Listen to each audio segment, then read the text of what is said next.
Ever had that one employee who turns every team meeting into an episode of Survivor, full of blindsides, alliances, and the occasional verbal torch snuffing? Or maybe it's a coworker who delivers compliments with a side of sarcasm that leaves you questioning your life choices. Worse yet, you might be dealing with someone whose mere presence just sucks the energy out of the room faster than a black hole in a staff meeting. Here's the problem. Difficult people don't just hurt morale. They cost businesses real money. They waste time, drain productivity, and push employees to the edge. And that's what we're talking about today on Experience Leadership. Welcome to Experience Leadership, a podcast that challenges small business owners and entrepreneurs, just like you, to dare to be the exception. Join our host, customer experience expert Marc Haine, as he uncovers relevant and timely content to help you script and direct your business and teams to create jaw-dropping experiences your customers and staff deserve. Here is the host of Experience Leadership, author of Lights, Camera, Action, customer experience expert Marc Haine. Welcome to this episode. I am your host, customer and employee experience strategist, Marc Haine. I am so glad that you are tuning in today because my guest for this episode is the tough conversations guy, Mark McPherson. And today we are going to be tackling one of the biggest leadership headaches out there. How to handle difficult employees and tough conversations without the stress, second guessing, or endless drama.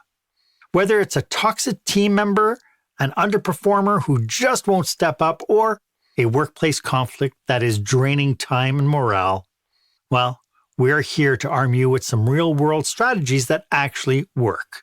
So if you've dreaded the confrontations, struggled to get through to an employee, or found yourself avoiding tough talks altogether, this episode is for you. My one ask is, if you know somebody who could use this information, please share a link to this episode. And for goodness sake, please make sure that you subscribe to this podcast. We are well on our way to getting 2,000 subscribers, but I know I have about 180,000 viewers worldwide, so chances are you're watching, but you haven't subscribed yet. So please make sure, do me that favor, let's get to 2,000 subscribers. You know that moment when you walk into the office and before you even sit down, you already feel the tension is in the air? And you see them, the difficult employee. Maybe it's the one who's always has an excuse, the one who turns every piece of feedback into a full-blown debate, or the one whose toxic attitude is spreading faster than a bad rumor at the lunchroom. And let's be honest, you've got real work to do. This is nothing but a distraction. You don't have time to play referee, therapist, or hostage negotiator. But here's the thing. Every moment that you don't address the issue, it's costing you a lot more than you realize. And that brings us to our question of the day.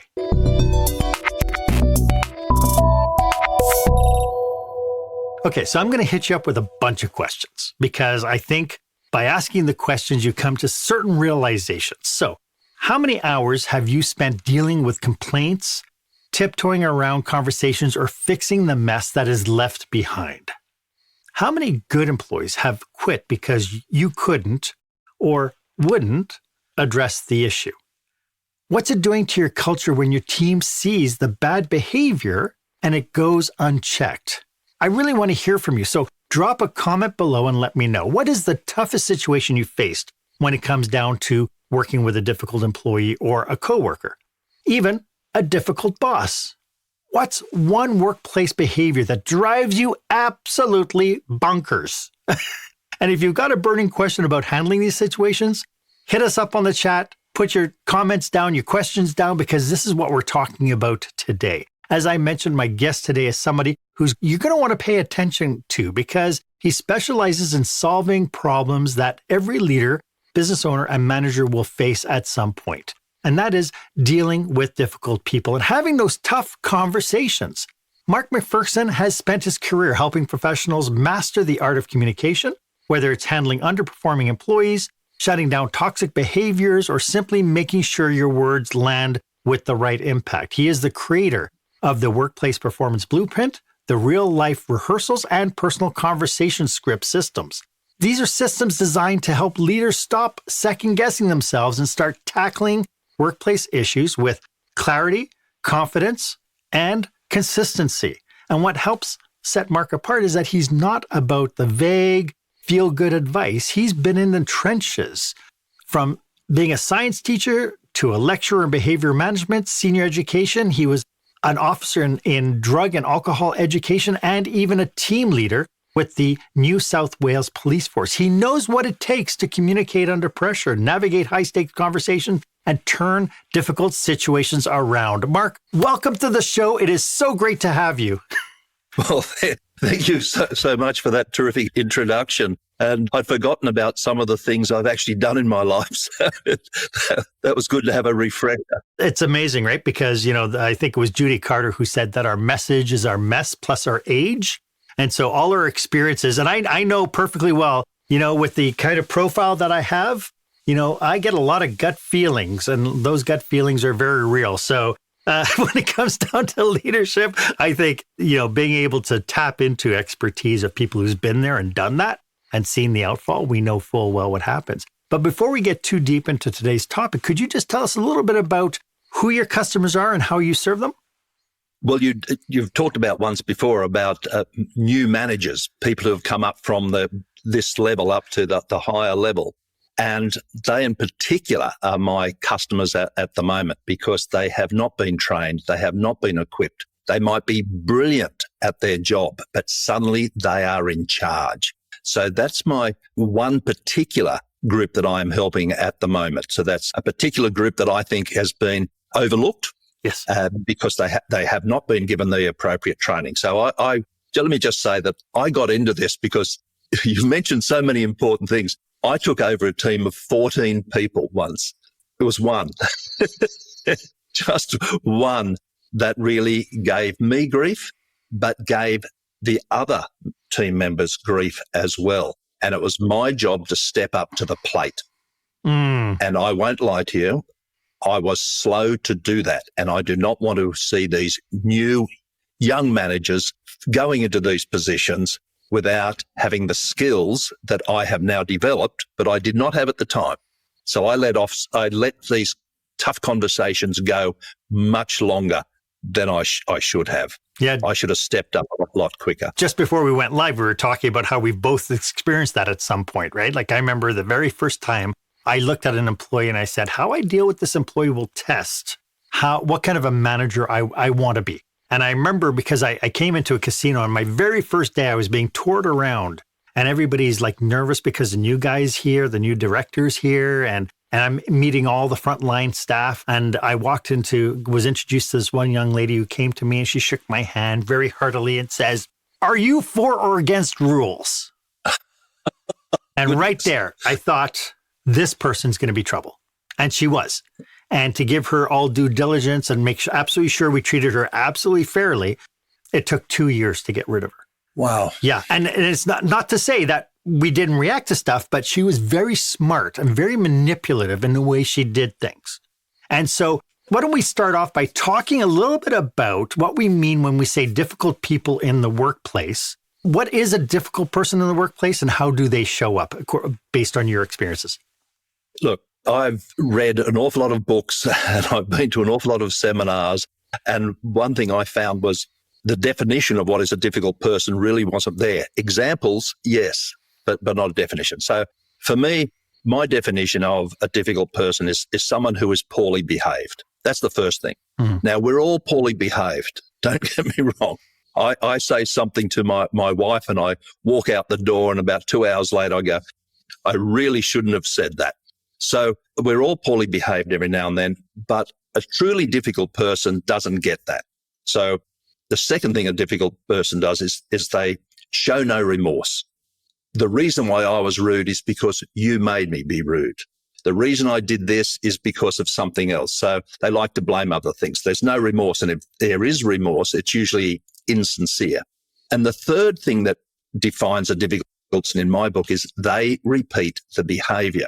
I'd like to think, at least, when I do something that I find inappropriate or the wrong thing, I realize later it's wrong.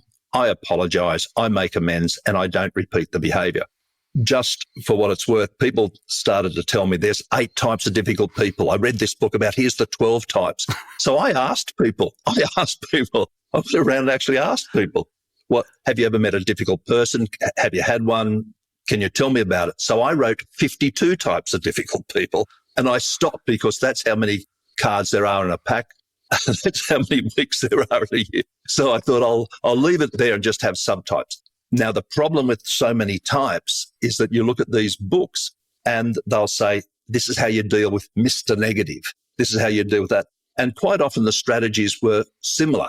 Speak to them, do this. So I thought, well, let's just put all of these 52 people together and define them in these 3 ways. So it doesn't matter.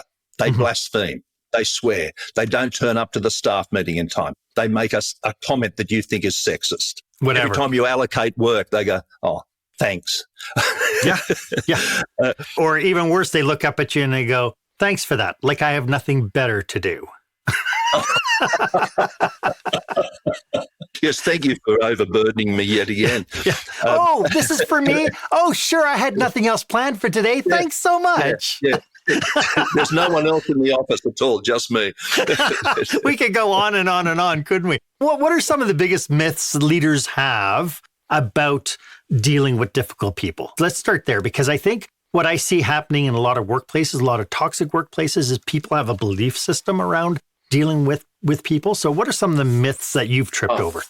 Look, one of them is if I do nothing, they will suddenly see the error of their ways and suddenly behave better. Their performance will go up. They will stop being a little bit rude. They will stop making those sarcastic comments. That, in my experience, does not happen. Yes, sometimes people settle down. We get that. But on the whole, that doesn't happen. So the first myth is that things will be okay if I just pretend it's not happening. So another myth is if I step up to the plate and speak to them, nothing will happen. It won't work. Now, in some cases, it doesn't work because they don't have some particular skills and some information that I would like to give them. But there's the 2. One is it'll go away. And the second big myth is there's nothing you can do. If I try to do it, they'll be the same. Everyone will, here's another one that just came to my mind. A woman said to me a little while ago, I don't want to be a manager. I don't want to have to bring people into line. Everyone will hate me. Oh, yeah. Goodness. Yeah. But that's a very real fear, isn't it? Like, I mean, people get promoted into leadership roles. They were really good technicians at whatever they were doing. And they were probably approached and it was like, hey, Jimmy, you're such a good employee. You're so good. You know, why don't we make you a supervisor? And then you could teach everybody how to be as good as you. And then you step into the role without having any of the tools to be able to deal with quote unquote leadership. And it's like, I don't want people to hate me. I don't want to have to tell them what to do. Well, a person I'm helping at the moment, she was an amazing biology teacher. I've got no doubt, incredibly skilled. And she then became head teacher, as we call it here in New South Wales, and just be the head of the department. And suddenly she had to deal with things she didn't have to deal with before. But exactly what you said. She was an excellent biology teacher. The parents loved her. The kids love her. She got great results. So now I'm going to be in charge of 20 other people. Yeah, completely different skill set. Running your own show in your own classroom is one thing. Advising other people and getting other people to turn up on time to their classes with their work prepared is a totally different thing. And she was quite scared about that. And she said, oh, that person's been doing that for years. There's nothing you can do. Well, if that's what you really think, I'm not sure why we're having this conversation. There are things you can do. You've raised so many points, and you said earlier about 2 years to get rid of someone. My problem that I had, it was 6 months of torture. And you talked about the cost of these things. The cost is the time that I spent dealing with this person. And I'm going to go a step further. The time I spent talking to people outside work about this. I'm sure I became boring. Well, and just the emotional toil that takes on you as well, because, you know, if you're a normal human being, you're thinking, I have this person, I have a problem. I want to treat her well. I don't want to go off onto it. I don't want to blow up at the person. I want to give them due diligence. But at the same token, why is it that we make excuses for bad behavior? I think one of the reasons we make excuses is because we're scared of actually doing our job properly. Right. We're scared of the ramifications. So I always say that when we have these conversations, there's three things we're always thinking about. We're thinking about, do I have the skills to actually carry off this conversation well without faltering halfway through? How will the other person react? What if they cry? What if they yell at me? What if they look at me and, what if they do that? And one other thing is the ramifications. Many of us are scared that if we have this conversation, they will hate me. The other team will think I'm being a bully or a micromanager or whatever labels you want to put on these things. So we're scared of these things. And I think that's why we are reluctant to step up to the plate. Maybe there's another one. Let's be honest. No one wants to have these conversations. Who wants to have to say to somebody, your work is not up to scratch? Right.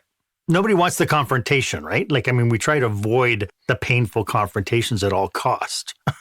Absolutely. And I just want to go to work and have a good time. And it's someone's birthday. Sure, let's have a cake. That's fine. Let's have a joke. But at the end of the day, I want people, the people that I help now, I want them and their staff to go home at the end of the day feeling good about themselves. Right. Sure, they're busy, they're tired, they're exhausted, but feel good about yourself. Would one of the myths be that I don't want to step up and deal with these negative individuals because I don't want the reputation to be that I'm going to be coming down on people? This was me in my case. When I took over 14 people, this team had been through a lot. So on the one hand, I had a job to do. I was paid to do a job. I took the job. I took the kudos. I took the money. I had to take the responsibility. That's something that comes with these positions. But I didn't want to be seen as someone from outside the organization coming in and suddenly, I know this is your fear. I know what to do. I'm going to tell people this and I'm going to tell people that. They will think poorly of me and I don't want to be too harsh. But as I said, you do take the job, you take the responsibility, but it's always this balancing act between I've got a job to do, I don't want to be too hard. I've got a job to do, I don't want to be seen as a bully. Right. And there's been so much talk these days about micromanaging, et cetera, that I think sometimes we're a little scared to step up to the plate and do our job for fear of those feelings. And I think most of those feelings come from us. Yes.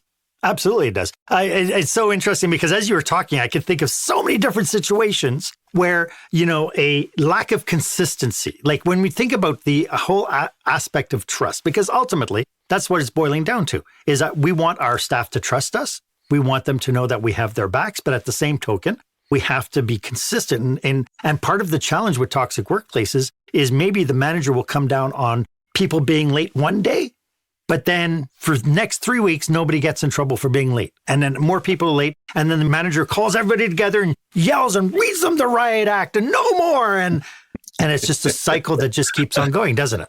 Absolutely. You mentioned the consistency. You must be consistent in these things. You have rules. And then that brings up a whole nother issue about sometimes I work with workplaces who aren't even clear what the rules are. What are the standards of behavior? After you use the meeting room, are you supposed to clean it? Oh, hang on. We've got a cleaner for that, says somebody.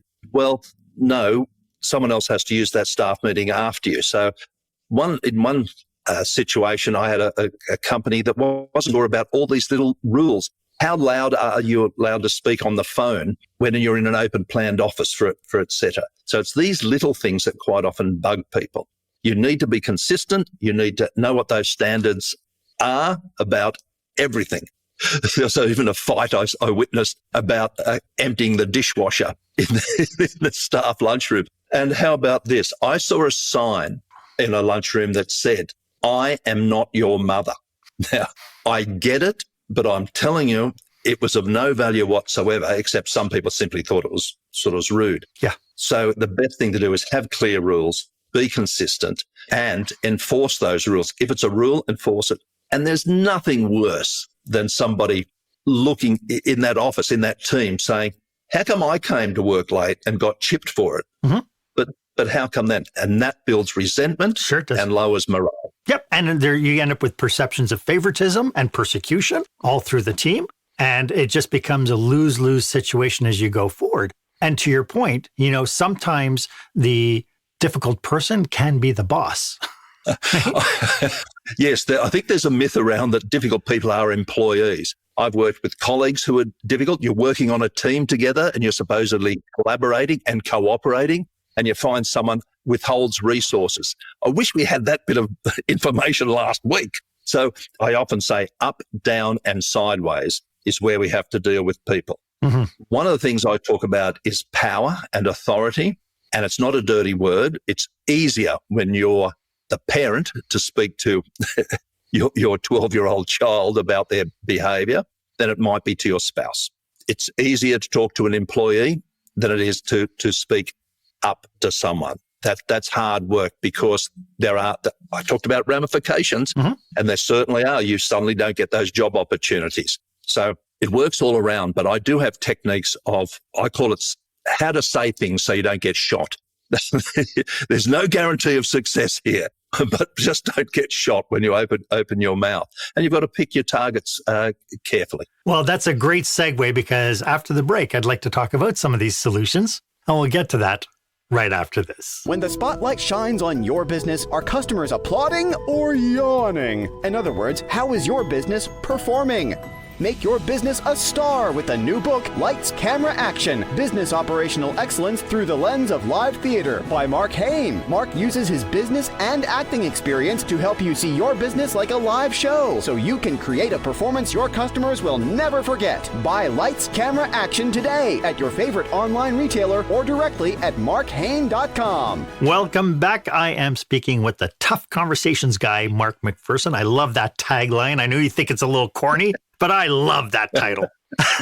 So we're, of course, talking about all these different situations in which we might have to deal with something and somebody, and problem happens if we just shrug it off and just give the excuse, oh, this is just a one-time thing. It's never happened before. I don't anticipate it's ever going to happen again. That human behavior bad behavior will evolve into worse behavior over time. And so shrugging it off and saying it might go away, it was the first offense, so I'm not going to say anything now, that seems to be a really rough strategy. Well, thinking it's going to magically go away, who knows?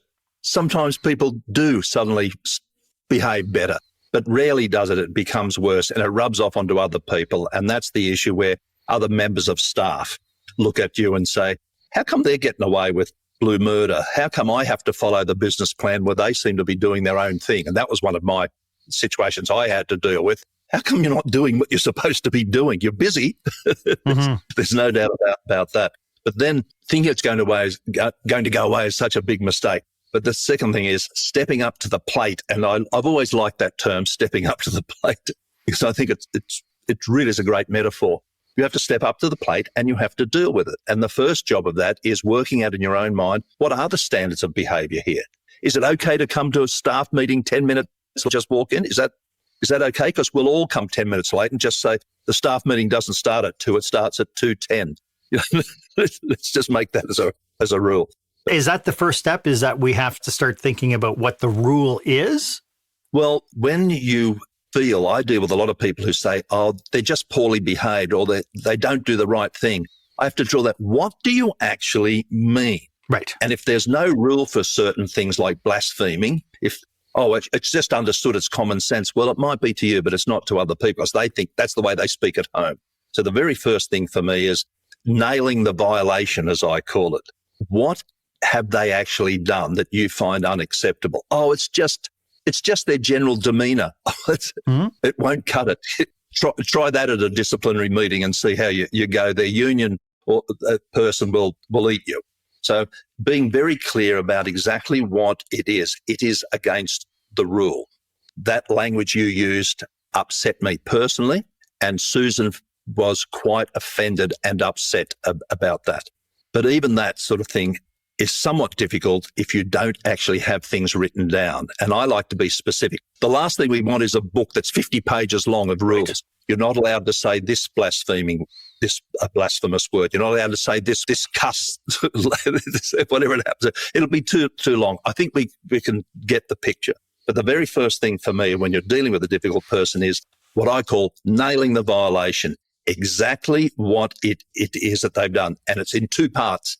The first one is, what happened? Oh, they just went crazy. You know, I had someone who was on the front line of a local government collecting rates from people, said, oh, they just went mad. It's not good enough. I need to know exactly what they did. Well, they picked up the stapler and threw it against the wall. Now we're talking. Right. And what is wrong with that? It sounds silly to say this, but what's the problem with that? The problem is it's against the rules. It's a dangerous thing to do, whatever it happens to be. Nailing that violation. And someone said to me a while ago, oh, Mark, you want me to be boring and dull. I said, no, I want you to be accurate, because they use words like, oh, they were belligerent. And if you use words like that, yes, what does it mean? Yeah. So be very, very clear. And I call it using facts. And that is boring and dull, if you like. We had a guest presenter. They got up to speak at the seminar, and Bill did this. Oh, another woman speaking. I'm sorry, that's what he said, not he was rude, he was sexist, all of those things, they're correct. But be very clear about exactly what you saw and why is it unacceptable. So that's the very first thing for me, being clear. And I deal with people who aren't clear. They actually do use words like belligerent. Oh, my teenage son is just hopeless. I'm sure he's not. That's it, clarity. So, you know, part of what we're talking about as well is that we have a set of rules, but we also have sets of expectations on what is professional, what is allowed, what is the mores of the business, if we want to get that deep. And so sometimes we'll be in businesses that they don't have a policy manual. And the leader has always said, you know, just show good common sense, or even better, I love this one, is treat people the way that you want to be treated. And it's like, well, what the heck does that mean? Like, I mean, if I'm going through, if, you know, I've sat in a car with a guy who did nothing but swear at all the other drivers around. It's like, I don't want him swearing like that at me. You've nailed it. We need to be very clear about what the rules are. And sometimes it is common sense. It's common sense you don't litter. You'd like to think that, but sometimes you need to put up signs in parks and saying, it's against the rules, you will be fined, or whatever it happens to be. Right. In the workplace, you need to be very clear about what the rules are. And I'm going to use the word respectful. I know it's a word that you have used from time to time. And my problem with that word is that different people have an idea of what is respectful.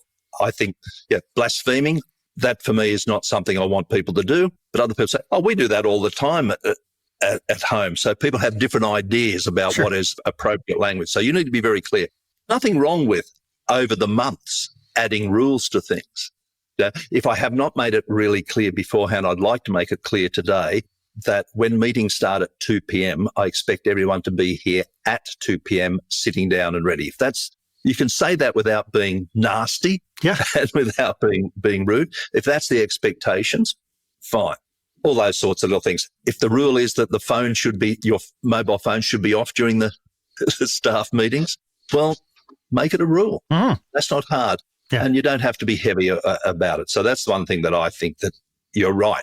You need to be clear about these things. What's common sense is not necessarily common sense. If you have to make up rules, so be it. Yeah. How valuable do you think defining one's values is within a team? You know, I'm always looking for true north. Like, I'm always looking for that. You know, and I'm a big fan of Stephen Covey, right? And I'm always looking at how do we think about what true north is as far as being able to set expectations. If we were to have defined values as leaders, couldn't we constantly call back to those values and then test against it? Look, I like attitudes, beliefs, and values, and I like them being well defined. I think sometimes some people's values are a little bit vague, and what some people see as a value, I'd see as an attitude. So I need to be a little bit careful about that. But I wrote down what I call 6 standards of behavior at one time, like just categories. And we can start with honesty. We can start with generosity. We can start with kindness, all of acknowledgement, diligence. All of these things to me are values. But what is diligent to one person might be I'm a slave driver to someone else. I think it's important to know what our values are. I think it's important to be very clear about what our standards are. And this is why I'll just go back to the households again, because I think it's a great example. You go to someone's kitchen and on the refrigerator there's all these rules. I saw one a while ago that said, the parent must have been quite angry. When I say 8 p.m. is your bedtime, I mean you have already brushed your teeth. You've already put your pajamas on. You've already gone to the toilet. I hate to say it, Mark. Clear, I've seen memos like that. I've actually seen memos with that tone posted in lunchrooms and in staff locker rooms, and right. And it smacks to me that, people, they get to the point where they're fed up and they think that this is the solution to it. But without having, again, the clear cut, the reason why it got out of hand is because nobody addressed it beforehand. And so, and then to me, it also smacks from a leadership component that it really defines the ineffectiveness of the leader. I have a theory that whenever a leader turns to an employee and says, you have to listen to me, I'm your boss, that is the leader grasping at trying to regain control because somewhere along the way, they've lost that control. And we've even heard it, like I heard it from President Trump during his first time in office when he was talking to the reporter and he says, I'm the president of the United States. I can do anything. And it's like, oh my goodness, he's lost control and now he's trying to reestablish his control. So we need to understand that sometimes the behavior that we're seeing in our workplace is actually rooted in our behavior as leaders. If we have our values defined and we tell people what diligence means to us and what honesty means to us, and we don't live up to that, then we have kind of this ripple effect down into the rest of the teams. Look, we've used these words, which I think are important. Expectations we used earlier. People need to know what is expected of them. And some people say, I don't like the word expectation because it sounds like it's just something we wish would happen. I think we all get what the word expectation means. So I'm happy with it. What is our attitude? What are our standards? What are our values? They need to be very, very, very clear. Yeah. And then we need to act on them. And I'm sure there was something I was going to say then, but I've managed to. I do know what I was going to say. I have also seen the email that's gone out that says something like this. I would just like to remind everybody that work starts at 9 a.m. You need to be at your desk by 9 a.m. because if you're not, then customers come through the door and they're where the good service is, etc. I'd just like to remind people, this is not good leadership. No. Good leadership is identifying who has not come to work on time and talking to them respectfully. I call it being tactful as well as assertive. You can be assertive, but you can also be tactful. I always like to try tact first. Diplomacy is always a good place to start. If you have to go up the ladder and be more assertive, so be it. But you need to identify who is doing the wrong thing and you need to speak to them. I tell you what happens when you do that general email, or I've seen it as a sign too in a meeting room, is that the person who has done the wrong thing goes, well, no one's spoken to me. Yep. And the other people who are doing the right thing go, 3 weeks ago I was late to work. Maybe he's talking about that. Or it's really quite interesting. I don't know why he sent me this damn email. I've always been on time. I don't know why he sent this to me. Why is he picking on me? Yeah, resentment and anger. And I think maybe fair enough. Why are they being spoken to like that? So this goes back to identifying exactly what is the problem and nailing the violation and speaking to them. And there are ways to speak to people to get your best bang for the buck. And so can we talk a little bit about that? Because I think part of the skill building that we need to do is we need to understand how we approach it. Like having somebody who's maybe nervous about the outcome of a speech. I remember talking with a supervisor and helping coach them through a difficult conversation. And their biggest thing was I was so afraid that they would cry. And then once they came out of the situation and we got to debrief afterwards, they said, it went so well. And so then we talked about why did it go well? So what are some of the elements that we need to be prepared for so that when we do have to confront a difficult challenge, a difficult, challenging person, what are some of the things that we need to kind of be prepared for so that we walk out of that transaction with clarity, with calmness, and knowing full well that we respect both sides of the argument?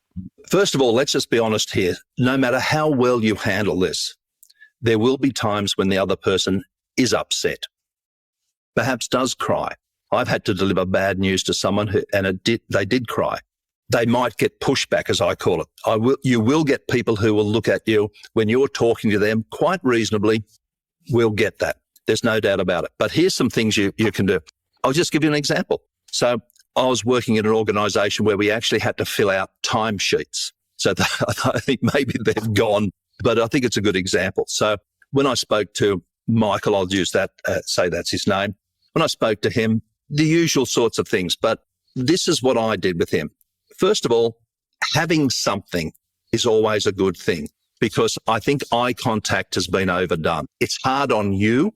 It's hard on the other person to look straight at the other person for any length of time. So that's why it's useful to have something, their report, whatever it happens to be. But to have something, because what you tend to do is this tends to be the negative thing. His timesheet was the negative thing. Michael, I'd like to talk to you about your timesheet. I can see here whatever it happens to be. I won't go into the detail. So that's the facts. You wrote down 9 o'clock. I know you came in at 9:30 on that day. See, these are the facts. You've got to be very clear about what the facts are. Not, Michael, you've screwed this up. Michael, this is a mess. Michael, what are you trying to do to me, buddy? Now, I don't know whether Michael was just hopeless at filling this in or whether he was trying to pull the wool over my eyes. But to be able to use something like that, and I said, this is a problem because I can't fill it in as a true and accurate record. That's the facts and that's the problem. What I wanted to say is, come on, man, you're 40. Yep. Can't you fill in a timesheet properly? Are you lying? I know what I wanted to say. Don't. But to be able to say this, and I hope this resonates. I'll go back to the parents again. I've witnessed a parent having a go at their teenage son for their school report, and they do things like this. No, here's the report. No, look at it. This English result, it's terrible. It's just, no, look at it. Look at it. And then halfway through this conversation, and it works in the office as well, halfway through this conversation, they go, this isn't working. Oh, we love you. It's your behavior that's the problem. But everything you did said, no, it's them. So to be able to move something to the side, and I like to have them on my right-hand side because I'm right-handed, all these little tricks. But it's easier on them. I want it to be easy on them. Mm-hmm. And I said to Michael, there's the facts. I explained the problem. FEA is my little script here. Facts. I explained the problem. I put it upside down, and that's when I used eye contact. And I asked a question. This is my first tact. This is the tact part of this. Michael, is there something I need to know? I've asked other questions. How can you and I work together to make sure this problem is fixed?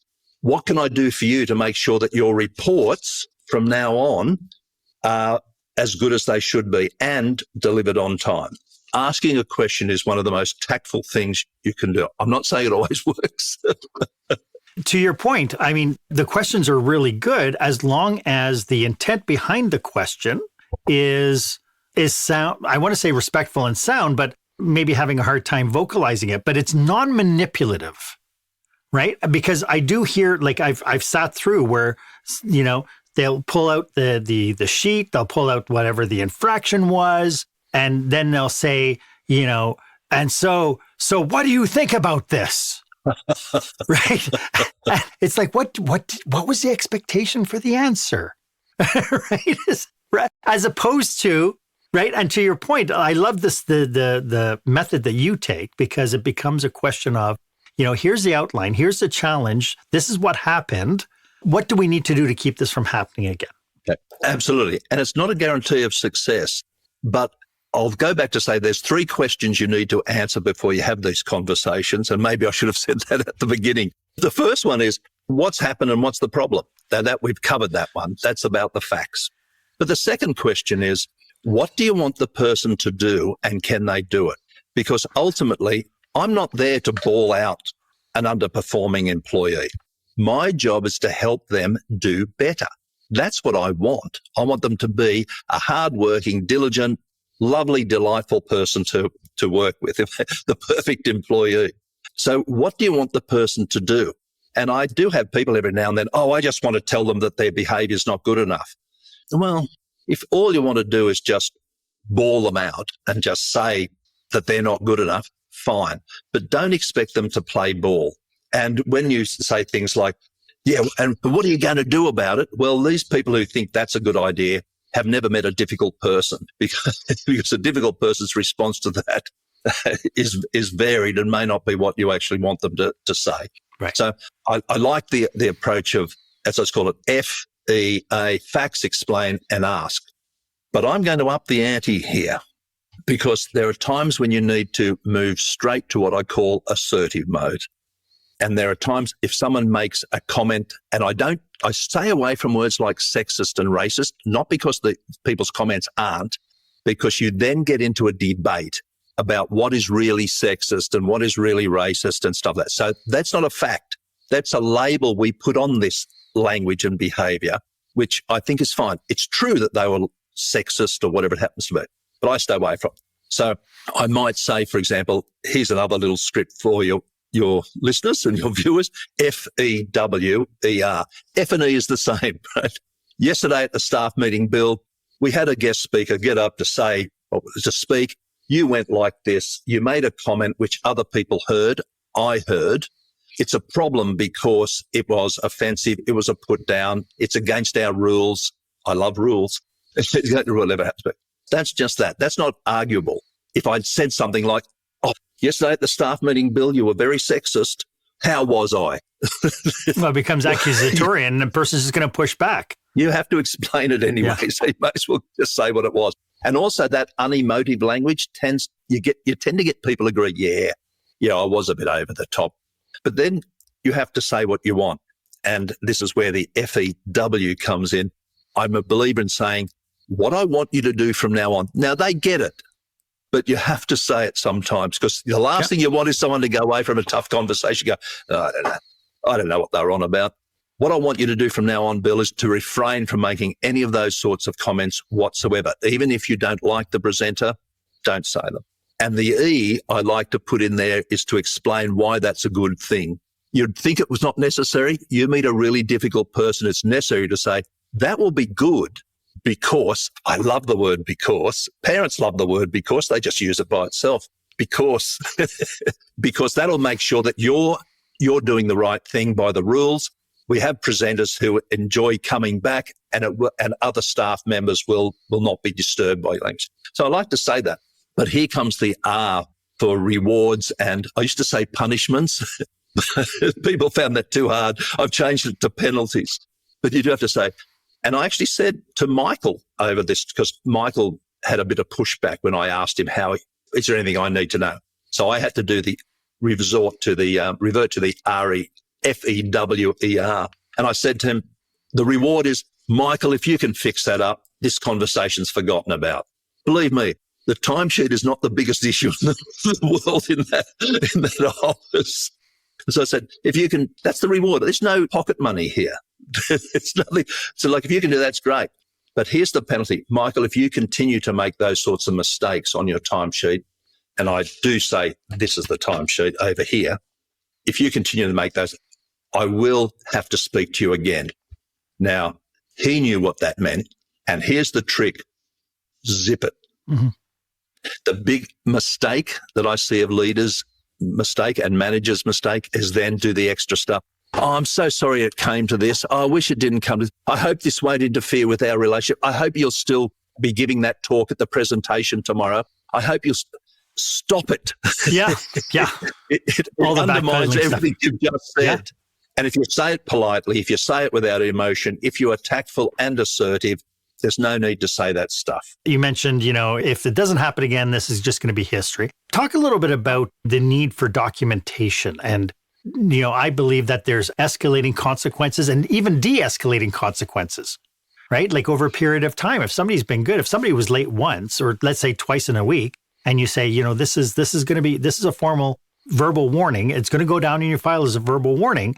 But then, a year later, they come in late. You're not going to go, oh, this is escalating now because you were late a year ago twice, right? And so this idea of escalation, de-escalation, the importance of paperwork and having records of conversations. Can we talk a little bit about that? Absolutely. First of all, how important being late to work is a matter for each individual workplace. Sure. For some, it's essential. I know people in a call center, sorry, if you're not at that answering that phone at 9 a.m., it's a serious problem. Other people, I'll just stay a few minutes later and fill up the time. Not a problem. But that documentation, I'm amazed at how many people fail at it. And people will say to me, oh, I have to stay back after work and write pages of work. No, mate, if you just stick to the facts, then it's a lot easier. I just like a few columns. The date, what happened or what they did, what happened, what you did in response to that, and maybe a fourth column, which is update.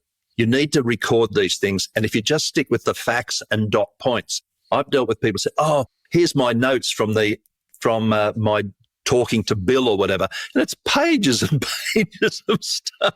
It's just not necessary. But dot points is important. And you need to record these things. In fact, some places, of course, require it for you to record things and to record them in a certain way. So I'll leave that to the individual workplace. But for me, I think things should be documented. Even it's only because next week when you speak to them, it's able to say, no, I spoke to you at 9:30 a.m. last Monday. There's something very nice about a leader being able to say that. It shows that you're on the ball, you keep notes, you're with it. Not, oh, we spoke sometime last week. It's a terrible look. So I'm into recording. I'm into documenting, but make it brief. Do not make this an onerous task, because I think that's why some people don't do it. I've seen pages of notes, dot points. Michael wrote down on his timesheet, see copy attached, PDF, whatever it happens to be, see copy attached, wrote down, came in at 9 a.m. I saw him come in through the door at 9:30 a.m. I spoke to him about it. He said he understood and will not do it again. Something like that. But only you can work out how important these things is. Someone uses swears at a staff meeting.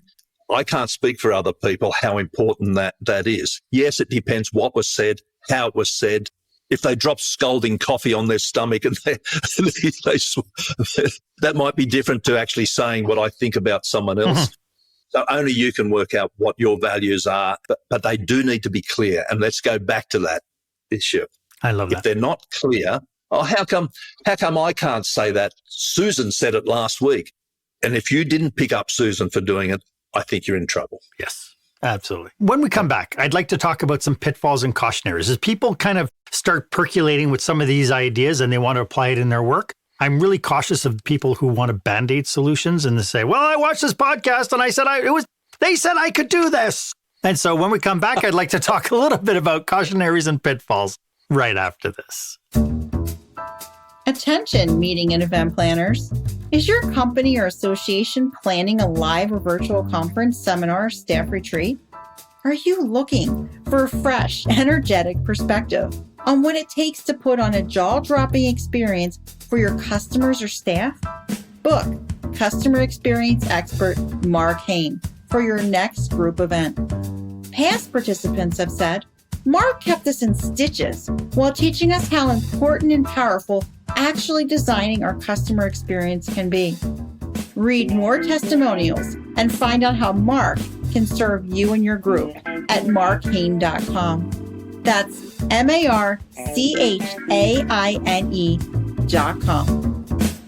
Welcome back. As you can tell, Mark and I are super focused on serving you and your team.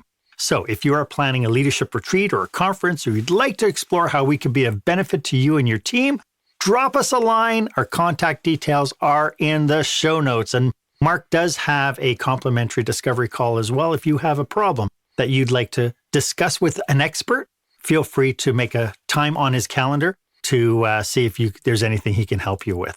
Mark, if leaders have already let bad behaviors go on too long, is there a way to do like a course correct without losing all credibility?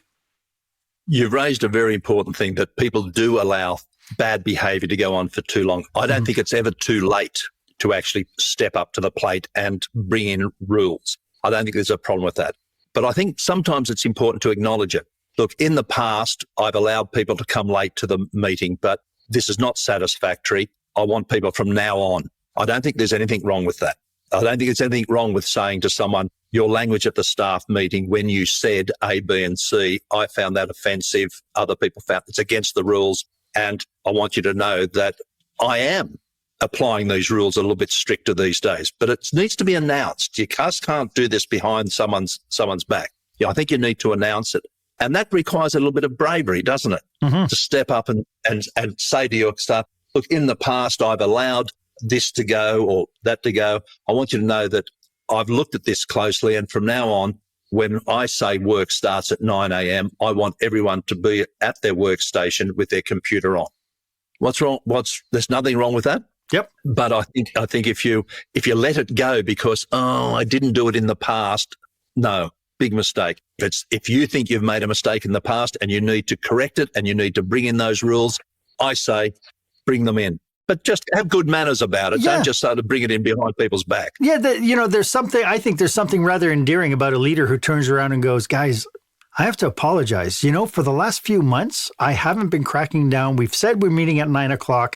And I realize that a lot of you leave these meetings really frustrated with how long it takes to get stuff done. So from this point on, this is what I'd like to see happen. Right? Is everybody okay with that? Right? Does anybody have any challenges with that? Right? And then say fair enough. And then that kind of resets you to zero, doesn't it? Yeah, that's right. I agree. Yeah. Say it. And I like the way you said it. It wasn't passive. It was upfront and clear. You didn't say, look, I'd like to. No, you've got to be very, very clear and practice it. I always like to say that the windscreen of my car knows an awful lot of stuff. Practice it, and don't just practice it in your head. Say it out loud, because it's quite a different experience. It's quite a different skill set saying something. I'll say this, I'll say that, to actually speaking it. And if the person in the car next to you at the set of traffic lights thinks you're odd, well, so be it. Don't worry about them. Just practice it. Yeah. So you need to. So what are some things we should be aware of as we try to make these changes in our work environments? What are some pitfalls and cautionaries?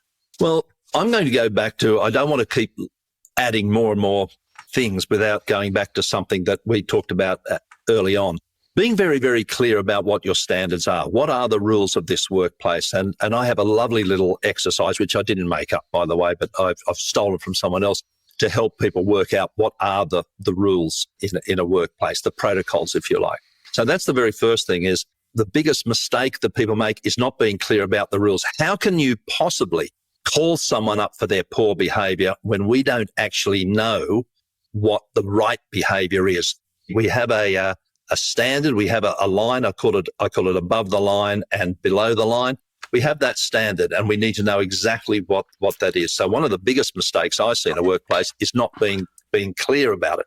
I actually had someone say to me, the previous manager didn't care. So what can you say other than, in your mind, what you're saying is, I don't care less what the previous manager said. Mm-hmm. You say, well, that may be the case, but what we need to do now as we move forward, there's all sorts of little ways we can say these things to make it palatable for people. But one of the very first things is being very clear about what your standards are. When you have a tough conversation, you need to be very clear about what those facts are. And I'm going to go back to those facts because I've run workshops and it's still at 5 o'clock. Someone says, this is what I'm going to tell them. And I have to say, no. What are the facts? What are the facts? Can you not tell them that their behavior is absolutely pitiful? Can you please not? As long as being the workshop facilitator, you don't look at them and go, what, are you stupid? You're dumb. Yeah, it's terrible. So these are some of the pitfalls, and not speaking up to it, but not having a script. I call them personal conversation scripts, but the way I say them is not the way someone else would say them. So they need to be tailored to you. And not only that, I say they need to be personalized.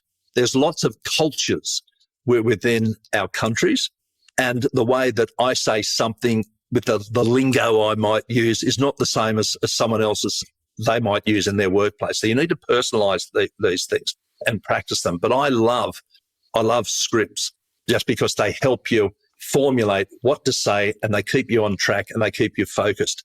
And that last bit, I said, just zip it, man. Mm-hmm. just stop it. But those are I think there's lots and lots of pitfalls we can always talk about, but I just want to keep it easy and on track. being clear and stepping up to those people, saying what needs to be said. And in your heart, know that you have done the right thing when you've said to somebody tactfully yet assertively, their work, their behavior is not as good as it should be. And this is the way it should be from now on. I'll give you a little tip, which is a pitfall, which is when you're sometimes dealing with somebody, say over a counter or something, if you're on the front line of an organisation, and sometimes managers have to take their role out there as well, that people like choices. And you mentioned choices. It's so important that to be able to say, listen, you can do this, or you can do that. And I actually, and we do it naturally with a pen. We use a biro or something. And so, and when they say, I'd like to do such and such, you go, that's not one of the three. Yes. Yeah. But by giving them the choice as well, they have to decide. And so you get automated buy-in because they were part of the solution. I have found that. I think it's also polite to give people, you can rewrite it now.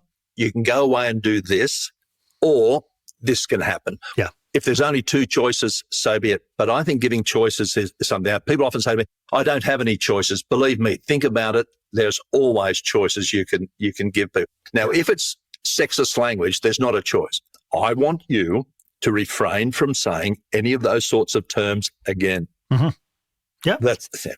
So your choice is comply or seek your happiness elsewhere.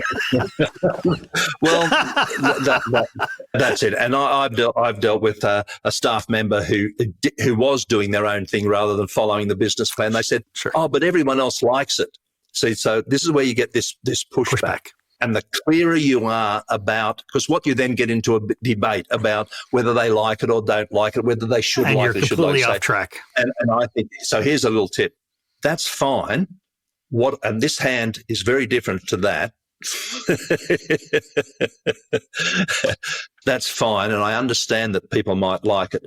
What I want you to do, though, is this, or this, and you have a choice. I'm happy with whichever one you use, but they're the three choices. And you need to take control back of these. And I actually call it taking control of tough conversations. You need to take control of these things, and you can do it, and you need to practice. I want you to go home at the end of the day feeling good about yourself. Stop bothering your spouse about this. And come on, let's face it. Who has spent Sunday night worrying about tomorrow morning they'll be late again? Yeah. Step up to the plate. Take the action you need to take. Use those scripts. And you said before, if people want to have a chat to me, I'm happy for that. There's no obligation. I'm not going to hit you with any sales talk. If your listeners, your viewers want to get something off their chest and just say, Mark, you won't believe it.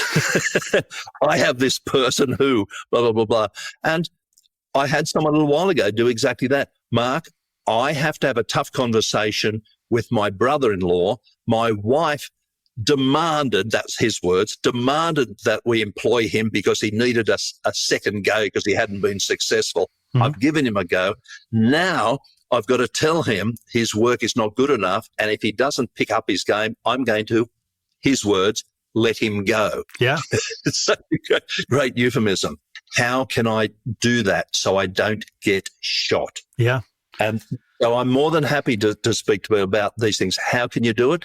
And there's no guarantee of not getting pushback. How can people get in touch with you if they do want to reach out, Mark? There's a number of ways, and I'm sure that we'll put them into your podcast one way or another. Yeah, it'll be in the show notes. Look, I'm going to go with LinkedIn, just because everyone knows what it is. But Mark McPherson, I am there. There's a few Mark McPhersons, but look at this beautiful face. Now, come on. You'll find who it is. I'm on LinkedIn. That's one of the best ways, just because everyone knows the software program. I have an email address. I have a website, but I'm going to go. It'll be in the show notes. I'm going to go with LinkedIn just because I think most people are familiar with it, even if they don't use it a lot. It's very easy. And I will reply. Terrific. Mark, thank you so much for doing this today. This has just been brilliant. I've loved this conversation, and it's a conversation that is so needed in today's day and age. It is. one of the things that I get concerned about the stuff on leadership is it's always about, leaders have got to build in a succession plan. Leaders have got to be empathic. Leaders have got to use active listening. I'm sorry, here's another part that I think we're being unfair to leaders about. That's all very nice. Yeah. But sometimes you have to have tough conversations with people. Look, I've had to say, as we've all had to say to a mate, a friend of ours, look, thanks, John, for your report. There are a few mistakes in it. I want you to correct those and give it back to me by 4 p.m. today. Yeah. There you go. Sorry, Expectations. No one wants to have to say that. Direct. No one has to say that. I'm the leader. Yep. It's my job. Mark, this has been brilliant. Thank you so much for doing this today. I really appreciate you taking time out today. And thank you so much for allowing me to be a part of your world. Yeah, I love it. Love it, love it. Why don't you let me know if this was of value to you? As always, my offer stands. If you would like 30 minutes of my time to brainstorm your business with you and your team, feel free to book yourself on my online calendar. The link is in the show notes. It's the one that's marked meetwith.marchaine.com. It would be my absolute honor to be of service to you. And while you're at it, why don't you go ahead and leave a review or about this episode? I'd love to get your feedback. Was it valuable to you? And while you're at it, go ahead and subscribe. Make sure you're part of the inner circle of all my subscribers. It has been really great having you here today with me. Thank you so much for joining me. My name is Marc Haine. I hope you stay safe, stay healthy, and I hope you dare to be the exception. Thank you for joining us this week on Experience Leadership. Make sure you visit marchaine.com for a full directory of available episodes. While you're at it, if you found today's content valuable, please share it and tell your friends about the show. As Mark says, knowledge is power, but only if you share it. Be sure to tune in each week for the newest episode. Please stay safe, stay healthy, and dare to be the exception.